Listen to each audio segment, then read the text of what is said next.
Hola, soy Javier Benavente Barrón. Te presento Personas que lo cambian todo. La vida más íntima de personas que nos inspiran por su poder y su bondad para mejorar el mundo. Comenzamos.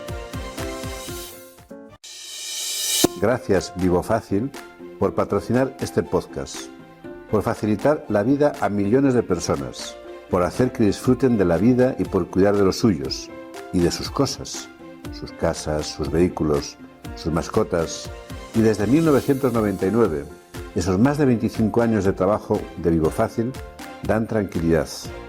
¿Sabías que 3 de cada 4 trabajadores de los servicios centrales de Vivo Fácil son personas con discapacidad?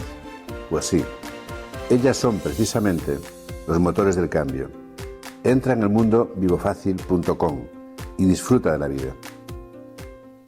Pues bienvenidos a este nuevo capítulo de Personas que lo cambian todo. Son personas que desde sus áreas de actividad, desde sus quehaceres diarios, están influyendo con pequeñas cosas o con grandes cosas en cambiar y transformar el entorno o el mundo en el que están. Y hoy tenemos el privilegio de tener con nosotros a Miguel Ángel Tobías. Es autor de Renacer en los Andes, conferenciante, él dice también aviador, aventurero, y también él creó en Televisión Española un programa que todo el mundo conoce, que fue Españoles en el Mundo, y que dirigiste y estuviste al frente, pues creo que la primera temporada.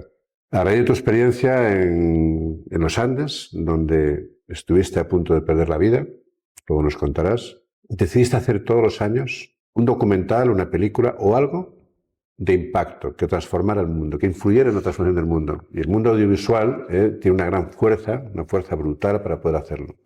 Y tu compromiso está en ello. De hecho, yo te conocí precisamente en uno de esos documentales, El Camino Interior, donde tuve el privilegio de participar contigo en uno de los capítulos, lo cual me siento enormemente honrado. A Miguel Ángel, además, le han otorgado innumerables premios, reconocimientos de todo tipo. Uno de ellos que me sorprendió es que en el 2015 el presidente de la República Italiana te condecoró como Caballero de la Orden de la Estrella de la Solidaridad Italiana, como reconocimiento por el compromiso social y profesional por las causas sociales y los derechos humanos. Y también en la fundación que yo dirijo, la Fundación Vivo Fácil Antes Alares, pues también te premió uno de los años por tu compromiso social y tu trabajo a favor de las personas con discapacidad. Y fue también un honor el entregarte aquel reconocimiento. Hoy Miguel Ángel pues, nos va a compartir su historia, su carrera y cómo su trabajo está contribuyendo a través de las producciones audiovisuales a transformar la sociedad. Así que, sin más, vamos a ver con Miguel Ángel Tobías y que nos cuente él. Miguel Ángel, ¿quién es Miguel Ángel Tobías? Pues mira, antes de empezar esta entrevista, primero tengo que decir que me hace especial ilusión estar aquí contigo, porque no se da muchas veces en la vida que a mí me toque entrevistar a algunas personas que de repente ellas me entrevistan a mí. Entonces me divierte mucho que te haya tocado ser una de estas, que me hayas invitado a esto, y me alegra mucho hacerlo. Porque siempre que uno se pone al otro lado, ¿vale? Sobre todo al que le toca entrevistar, se da cuenta de la dificultad que hay de estar en ese lado, ¿no? Que parece que la cosa es fácil y que fluye y no es así. Al principio, ¿no? Y yo creo que nos pasa un poco a todos, cuando somos muy jóvenes y que uno va haciendo cosas, a uno le gusta, ¿no? Que en el currículum vaya apareciendo todo lo que uno va haciendo, ¿no? Y lo que va estudiando y los títulos, y entonces, es decir, va llenando, ¿no? de cosas todo esto. Pero con el paso del tiempo, si tienes la suerte de que la vida te conecte en realidad con lo que de verdad importa, con las cosas esenciales, llega un día en que te vas dando cuenta de que todas esas etiquetas, lejos de colocarte en una posición de superioridad, ¿no? Intelectual o moral, realmente lo que hacen es encorsetarnos. Y las etiquetas en realidad lo que hacen es constreñirnos nuestra vida y nuestros pensamientos y por lo tanto yo he ido eliminando etiquetas. Si me hubieras preguntado quién es Miguel Ángel Tobías hace un año, en esa eliminación de etiquetas te hubiera dicho Miguel Ángel Tobías es un aventurero, porque la vida es una aventura.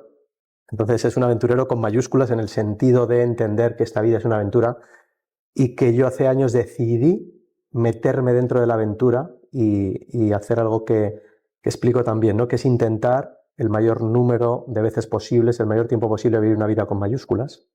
Pero en este ejercicio en el que vamos aprendiendo, ¿no? En la vida poco a poco, ya me he quitado incluso la etiqueta de aventurero y la he cambiado por una etiqueta un poco más humilde, que creo que es la última que me voy a poner y de la que voy a hablar, y que además siento que todos en realidad la tenemos, la diferencia está en que algunos lo sabemos y otros no. Y entonces debería decirte que Miguel Ángel Tobías es un buscador. Literalmente es lo que soy, lo que me siento, lo que he estado haciendo toda mi vida. Ahora me doy cuenta de que esto es lo que estoy haciendo toda mi vida. Y lógicamente, ¿no? La pregunta sería, vale, ¿qué buscas, ¿no? ¿Qué busca Miguel Ángel Tobías? Y me doy cuenta de que en realidad, de una manera consciente, ahora busco lo que creo que desde que bajamos del árbol, ¿no? En la evolución del ser humano, llevamos todos buscando, ¿no? Que es tratar de entender de qué va esta vida, resolver algo que es irresoluble, pero por lo menos intentarlo, ¿no?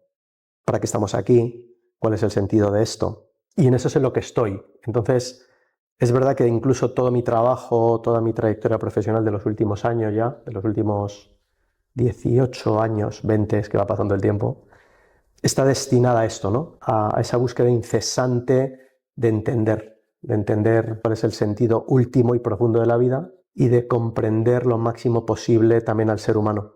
Cuando yo estaba en Haití, ahora que estamos viviendo esta tragedia brutal de la Dana en Valencia, y yo he estado en algunas de estas zonas afectadas, o sea, las he visto de primera mano, no podían oír porque yo estaba en Haití, en el terremoto hace 18 años, y nunca me olvido de que había un edificio entero de casas, de 5 o 6 plantas, que se había derruido entero, solo quedaba un trocito de pared, solo había un trozo de pared, yo paso por ahí con la furgoneta que llevábamos por la calle, y veo que hay un trozo de pared que tiene una inscripción, que es lo único que ha quedado en pie, que por supuesto lo filmé. O sea, esto que te estoy contando está en el documental de Sueños de Haití, y había una frase de un poeta, supongo que haitiano, que firmaba como Ocodé, que decía, obviamente escrito en francés, decía: la grandeza de un hombre se mide por su capacidad para la comprensión humana. Entonces me impactó mucho aquella frase, porque dije, yo creo que a eso deberíamos también aspirar, ¿no? A intentar ser lo más grandes posibles cada vez, entendiendo de una manera más profunda cuál es la condición humana, qué es lo que a cada ser humano le está tocando, está afectando en su vida, está haciendo que actúe como actúa, porque si no tenemos este nivel de comprensión llegaría un momento en que no entenderíamos nada. Todos tendemos a pensar que es humano, pensamos lo que pensamos porque creemos que es lo acertado, todos queremos tener la razón en las cosas que pensamos, ¿no? Y creo que cada vez, según vamos aumentando nuestra capacidad de comprensión humana, que tiene también que ver con esto de la búsqueda y con ser un buscador, pues nos damos cuenta simplemente de que probablemente la gran verdad, ¿no? de la vida, de la comprensión del universo, de la existencia del ser humano, es como un gran puzzle donde a lo máximo que podemos aspirar es a tener algunas pequeñas piecitas. Pero entre todos creamos el puzzle completo. Pero tú empezaste de otra forma distinta. Empezaste trabajando en televisión española, haciendo otros programas. ¿Cómo has llegado aquí? O sea, ¿qué ha pasado? ¿Cómo fueron aquellos inicios?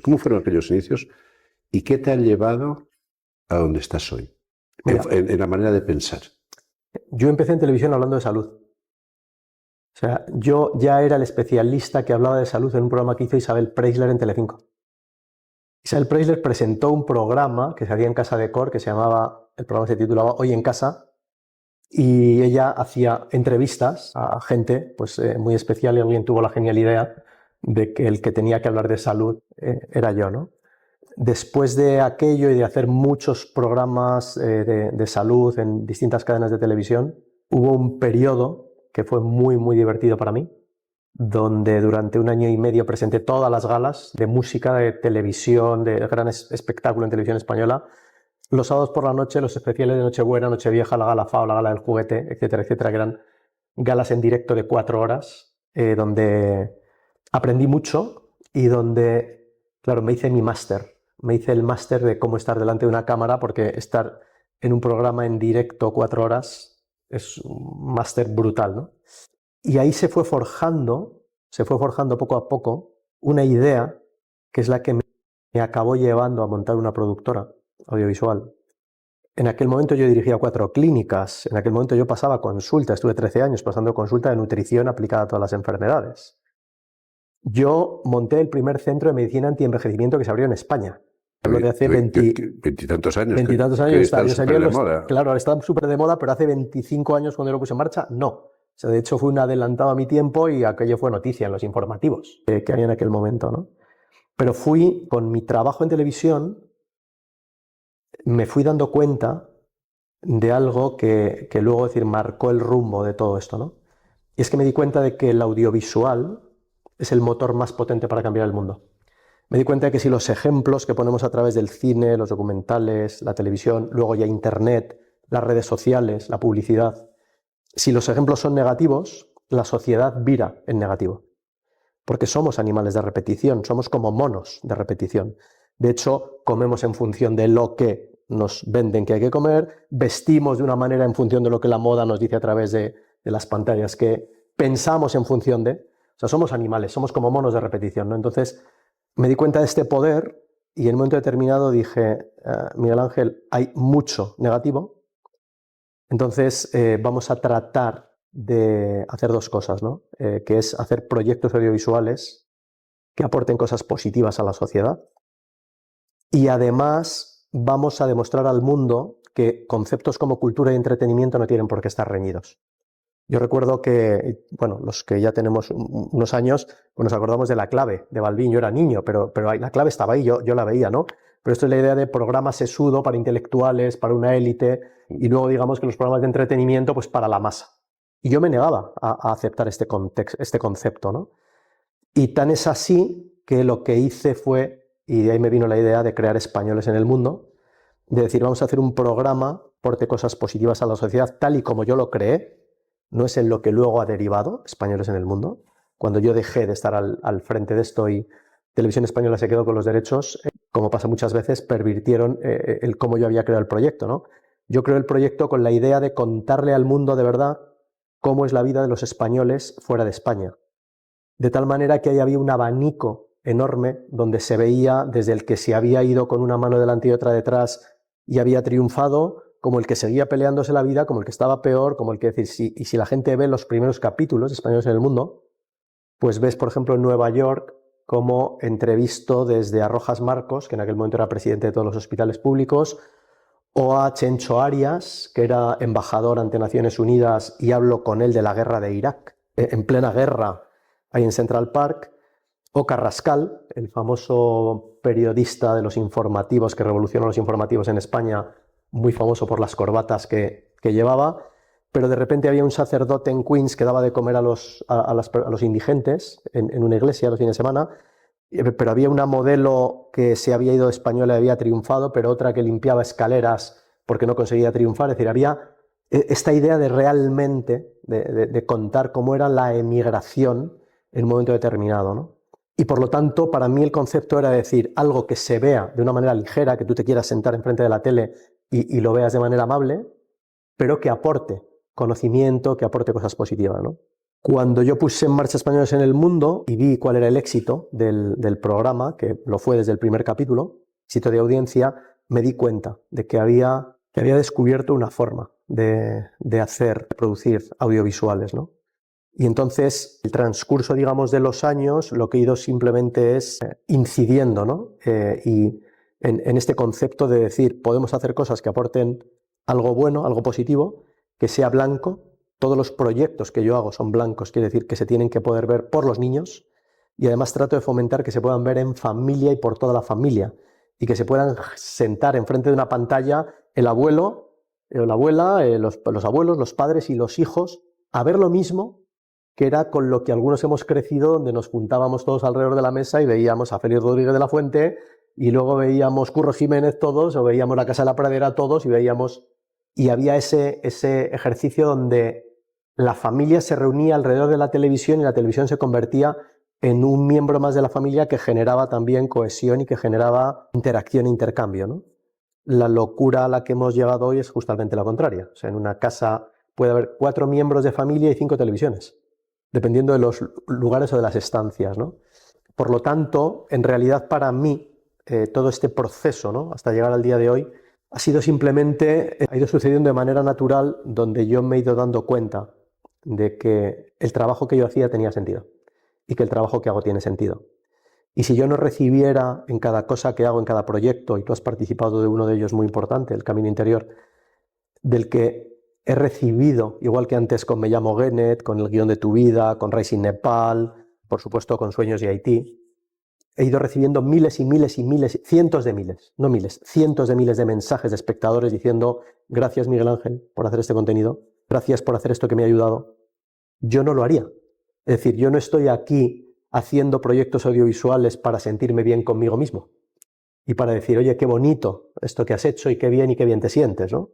Ni para que mi mamá, que tú conoces también, me diga, hijo, qué bien y qué bonito lo que has hecho, sino que realmente estoy volcado en hacer proyectos audiovisuales que ayuden a cambiar el mundo y que ayuden a las personas a despertar o a reflexionar o a cambiar aquellos aspectos de su vida con los que no estén bien. Pero esos aspectos que estás contando, que son los transformadores, ¿cómo logras que hacer cine o documentales de impacto a la vez sean interesantes para el público? Porque parece como que el público como que quiere ver otras cosas. Sin embargo, tú has demostrado que se puede hacer cine de impacto, de transformación, de influencia y que le gusta al público. Gracias, Vivo Fácil, por patrocinar este podcast, por facilitar la vida a millones de personas, por hacer que disfruten de la vida y por cuidar de los suyos y de sus cosas, sus casas, sus vehículos, sus mascotas. Y desde 1999, esos más de 25 años de trabajo de Vivo Fácil dan tranquilidad. ¿Sabías que 3 de cada 4 trabajadores de los servicios centrales de Vivo Fácil son personas con discapacidad? Pues sí, ellas son precisamente los motores del cambio. Entra en el mundo vivofacil.com y disfruta de la vida. ¿Cómo logras que hacer cine o documentales de impacto a la vez sean interesantes para el público? Porque parece como que el público como que quiere ver otras cosas. Sin embargo, tú has demostrado que se puede hacer cine de impacto, de transformación, de influencia y que le gusta al público. Mira, hace unos días, el fin de semana pasado, yo estaba dando una conferencia para 1.100 personas en un congreso de vida después de la vida. Algo que conceptualmente puede parecer muy esotérico y que, sin embargo, está en el intento de búsqueda de todos los seres humanos de entender qué pasa realmente con la trascendencia, de entender qué sucede, ¿no? Cuando dejamos este mundo, cuando morimos aquí, cuando nuestro cuerpo deja de existir. Y yo no lo sabía hasta que llegué allí, que la organización del congreso había buscado una librería que había llevado libros, entonces habían llevado 200 libros de Renacer en los Andes y me tocó firmar 200 libros, que fueron 4 horas sentado, 4 horas de reloj. Hoy día firmar libros no es tan fácil. O sea, 200 libros es un número considerable. Bueno, y porque eran los que había y son los que se firmaron. Pero esto no es lo importante. Lo importante es que esto me permitió hablar con esas 200 personas que se acercaban, porque yo no firmo nunca un libro poniendo un abrazo, Miguel Ángel. O sea, cada dedicatoria es un mensaje para cada persona específica. Por eso, para mí, firmar 200 libros son 4 horas de tiempo, ¿no? Y entonces una pregunta que yo hago siempre, además del nombre, lógicamente, es ¿qué haces? ¿A qué te dedicas? Y me llevé una sorpresa enorme porque esto es lo de los prejuicios, ¿no? Yo decía, un congreso, yo fui a dar una conferencia que además en este caso todos los fondos eran para el Padre Ángel, para Mensajeros de la Paz, para un proyecto que hay en Benín, que era por una causa maravillosa el estar ahí, ¿no? Pero los prejuicios te hacen pensar, y a mí me hacían pensar antes de ir. Digo, a ver qué personajes va a haber aquí en un congreso de vida después de la vida entre el público. Bueno, pues creo que una muestra de 200 personas es más que suficiente para ver lo que hay en 1.100. Y de repente había ingenieros, médicos, abogados, arquitectos, policías. Es decir, todo y de todos. ¿Por qué digo esto? Porque tendemos a tratar de encasillar a las personas y de hecho audiovisualmente hacemos también este ejercicio, ¿no? Decimos, está el público de Telecinco, ¿no? Que ve Sálvame, que ve Gran Hermano, que ve tal. Está el público de la 2, que es la gente cultísima y que entonces que solamente ve esto y que tal, que está. Cuando luego esto no es tan así. Es decir, hay un público que solamente va a ver los productos de Mediaset, como un Sálvame o un Supervivientes, seguro que sí, que solo ve ese tipo de programas. Hay gente que solo ve la 2, también, seguro que hay un porcentaje que solo ve ese tipo de programas. Pero luego realmente en el medio hay una mezcla enorme de gente que el mismo que un día de repente le apetece ver Gran Hermano porque le hace gracia el concursante de turno, o porque es de su pueblo, alguien de ahí, y entonces está viendo esto, y que de repente luego se ve un documental en la 2 y que de repente luego se ve otra cosa en otra cadena, ¿no? Entonces, ¿qué pasa? Que yo me he dado cuenta y he podido constatar, que eso es lo importante, no es lo que yo creo, sino lo que he podido comprobar científicamente, es que hay determinados temas que nos importan a todos y que nos interesan a todos. Y que siempre, o sea, siendo esto que ha sido así siempre, desde luego desde la pandemia mucho más. O sea, la pandemia que ha traído muchísimas cosas malas, indiscutiblemente, sobre todo para las víctimas, evidentemente, que perecieron, para sus familias, o para la gente que ha sufrido un COVID malo y que está con secuelas, etcétera. O sea, no hace falta, no hay debate. Pero, o sea, ojalá la pandemia no hubiera existido como tal, ¿no? Pero ya que ha existido y ya que el mundo se paró durante un año y estuvimos encerrados durante muchos meses, también ha tenido algunas cosas positivas. Y es que al parar y al frenar dio la opción o la no opción para muchas personas también de pararse a reflexionar sobre su vida, sobre cómo estaban viviendo, sobre si tenía sentido la vida que están haciendo. Porque, ¿qué pasa en Occidente con el tema de la muerte? Que la muerte aquí es algo que tenemos ahí, y que no queremos ver y que no queremos...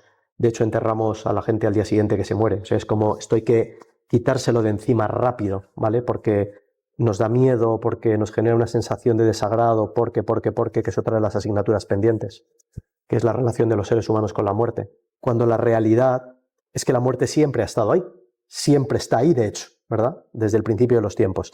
Y sin embargo la pandemia, sobre todo aquí en Occidente, y hablando de España, lo que ha hecho es que nos ha traído la muerte aquí. Y de repente la hemos visto alrededor, la gente ha visto la muerte en familiares, en vecinos, y esto que ha hecho que esa parada, con esa obligación de confrontarnos con la muerte, ha hecho que cada vez haya más personas queriendo y por lo tanto necesitando de discursos y de productos, y en este caso de productos audiovisuales, que te ayuden y que nos ayuden a todos, ¿vale?, a resolver o a orientarnos a cómo resolver algunas de esas grandes preguntas que nos llevamos haciendo desde el principio de los tiempos. No, es importante todo esto de cuentas porque integrar todo el tema de responsabilidad social, todo el tema de impacto en tus películas, en tus documentales, en una empresa, porque en definitiva eres una empresa y que tu objetivo también es ganar dinero, y donde se demuestra que no significa hacerlo gratuitamente, es que es interesante además hacer impacto porque además los clientes, el público en general, pues te viene de vuelta también con cosas en positivo, ¿no? Y bueno, yo soy de los que pienso que la empresa tiene el poder transformador brutal, como la tuya, brutal, de la sociedad, ¿no?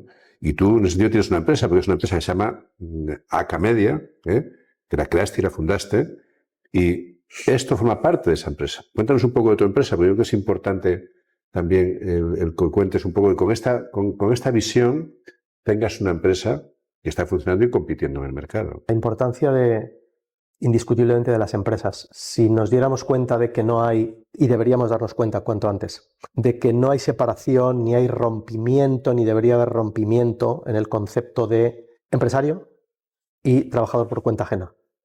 Que todos estamos en el mismo barco. Que las empresas, una empresa no existe si no hay una cabeza pensante y que ha tenido el valor y la capacidad y la voluntad y el empuje como para arriesgar su dinero, decidir a no dormir muchas noches, hipotecar su casa, etc, etc, etc, etc, que esto es la mayoría de los que somos empresarios, que lo hemos hecho, y que la empresa a la vez, igual que sin esto no existe, tampoco existiría sin las personas que evidentemente trabajan y que desarrollan una labor dentro de esas empresas, ¿no? Entonces, evidentemente ha habido un interés desde hace muchísimo tiempo, lógicamente, de generar, ¿no?, una ruptura en este contexto y en este concepto. Y esto me hizo pensar hace tiempo de yo que nunca he trabajado para nadie, o sea que he sido empresario toda mi vida, o sea, monté la primera empresa con 20 años, entonces yo siempre he sido empresario. Que una empresa, que es ese sitio además en el que estamos 8 horas cada día, durante 5 días a la semana, donde vamos a estar conviviendo con personas que en el cómputo global de un año prácticamente podemos decir que convivimos con personas de nuestra empresa más tiempo que con nuestros propios seres queridos y con nuestra propia familia, debería ser un espacio en el que todos sintamos realmente que formamos parte de un proyecto con un objetivo común. Si tú entras en Acamedia, tú lo que ves es a gente que parece que no está trabajando, porque ves gente que se ríe, que sonríe, hay gente con buen humor, es decir, gente que tú ves que están ahí, que están felices y que están contentos de estar haciendo lo que hacen. ¿Cuál es el secreto de esto y cuál es la clave? De que todos siempre realmente han entendido. Yo he tenido la suerte y la capacidad de hacer de que todo el mundo que trabaja conmigo se dé cuenta y comprenda el valor de lo que hacemos. Entonces, cuando tú consigues, ¿no?, que la gente que trabaja contigo entienda y comprenda que lo que hacen es relevante, es importante, que ayuda a cambiar vidas, que mejora el mundo en el que estamos, que mejora la sociedad, etcétera, etcétera, entonces consigues tener una empresa donde tú estés feliz. Cuando yo doy conferencias en una empresa, y doy muchas conferencias en empresas, siempre arranco diciendo una frase. Lo empecé haciendo hace 6 o 7 años, se me ocurrió, me atreví a hacerlo una vez, vi el resultado y dije, pues esto ya lo voy a decir siempre. Y entonces yo arranco siempre diciendo, si cuando yo termine de hablar, nadie de los aquí presentes ha dejado esta empresa, es que yo lo he hecho muy mal. Claro, risa generalizada de todo el auditorio. ¿Por qué? Porque los que me han contratado están sentados en primera fila. El presidente de la empresa, el CEO, el director general están ahí. Y yo les digo, sí, ya sé. O sea, ya sé lo que estáis pensando. Claro, ellos ponen cara de circunstancia porque no... Digo, están pensando ahora, digo, vuestros jefes que están aquí, digo, les veo la cara, están pensando, nos hemos equivocado, ¿no? Con Tobías le dijimos que queríamos una conferencia inspiracional y lo que le está diciendo, motivacional, y le dice a la gente que se vaya. Digo, pero cuando termine, todo el mundo entenderá que si alguien, por haberme oído hablar, decide irse de la empresa, esto es muy bueno para el que se va y muy bueno para la empresa. ¿Por qué? Porque el que se va, evidentemente lo hace en pos de su sueño, de cumplir un sueño que tenía ahí aparcado y que no se atrevía a intentar cumplir. Digo, y deja vacante un hueco y un espacio que sin duda es un sueño para alguien que está fuera y que va a tener la oportunidad de ocupar ese espacio y ese sitio, ¿no? Y por lo tanto, es así como se van construyendo, es decir, como deberían irse construyendo las empresas. Yo, que llevo ya muchos años trabajando con gente, les he dicho siempre lo mismo, digo, de verdad, o sea, solo estad aquí, solo permaneced aquí en esta empresa hasta que sintáis, ¿vale?, que os gustaría más estar en otro sitio. Y en ese momento iros, porque si no, os estáis haciendo daño a vosotros y me estáis haciendo daño a mí. Hemos creado un sistema, desgraciadamente, donde la estadística lo dice, ¿no?, y todos los estudios lo dicen, que hay un porcentaje muy alto de personas que si pudieran cambiarían de puesto de trabajo. Hay un montón de personas que reconocen que no están felices. Hay un montón de personas que no se sienten valoradas dentro de sus empresas y la realidad es muy triste porque estamos, como te digo, es decir, pasando una cantidad de años y hacemos la suma de las 8 horas por todos los años que trabajamos, es que estamos, no sé, 3/4 partes de la vida o mucho más de media vida metidos ahí. ¿Y eso crees que es un problema de la persona que busca el trabajo o es de los líderes que no son capaces de poder hacer que esa persona sea feliz en la organización? No, de las dos partes. Sería, mira, tú conoces muy bien porque fue otro protagonista del Camino Interior, y digo fue porque falleció, que es José María Poveda, psiquiatra y profesor de la Facultad de Medicina durante muchos años, con el que yo tuve la suerte de colaborar. Y ya hace 30 años, me acuerdo de una conversación que tuvimos, donde él me decía, estamos construyendo un mundo y una sociedad donde las personas vamos delegando la responsabilidad de nuestra vida en otros y hacia afuera. Y me decía, y el máximo exponente es la cirugía con una anestesia general. Es decir, me tumbo en una camilla, duérmanme, que yo no me entere de nada, ¿vale? Y arréglenme lo que yo tenga mal. Entonces, este concepto, que en un quirófano tiene sentido, claro, te tengo que dormir para poder operarte, ¿no?, a corazón abierto y permitir que sigas viviendo, sin embargo, no lo tiene fuera de un quirófano y lo hemos trasladado a fuera de un quirófano. Ahora ha salido un estudio científico, claro, espectacular, que tiene todo el sentido del mundo, que dice que el victimismo es responsable de un altísimo porcentaje de los problemas de salud mental. Es decir, sentirse víctima, sentir que la culpa nunca es nuestra y que es del de enfrente y que es de la sociedad y que es del gobierno y que es de mi jefe y qué es de mi mujer, y qué es de mi amigo, y qué es de mi compañero. Y entonces, es decir, o sea, deberíamos recuperar este concepto de decir, espera, ¿yo qué tengo que ver en esta ecuación? Porque si tú le quitas a una ecuación cualquiera de los números, cualquiera, la ecuación, chao, chao, no existe, desaparece, ¿no? En matemáticas. Ya no se puede resolver esa ecuación.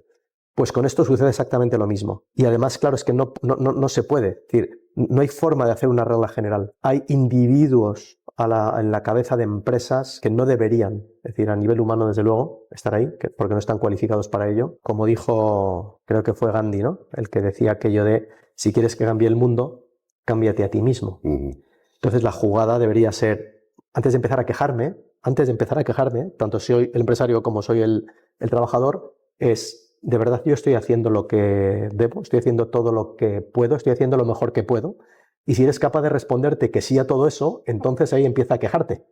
Pero antes de empezar a quejarte del otro, mira a ver si de verdad tú estás haciendo, ¿no? Has tocado un poco el tema de salud mental, ¿no? Y estamos en un momento ahora mismo donde la salud mental, de los jóvenes especialmente, la soledad de todas las personas en general, ¿cómo crees tú que esto se puede combatir? ¿Tú te has sentido solo alguna vez, Miguel Ángel? Yo nunca. Nunca, jamás en toda mi vida me he sentido solo. Esto es todo por hoy. Si te ha gustado, te invitamos a seguirnos, a compartirlo y a dejarnos tu valoración con 5 estrellas. Con tu apoyo podemos llegar a más personas que buscan inspiración para liderar el cambio, para transformar el mundo a mejor. Gracias por formar parte de este movimiento. Recuerda esto, no es la especie más fuerte la que sobrevive, sino la que lo cambia todo. ¿Y tú, cómo quieres contribuir al cambio? Te espero en el siguiente capítulo.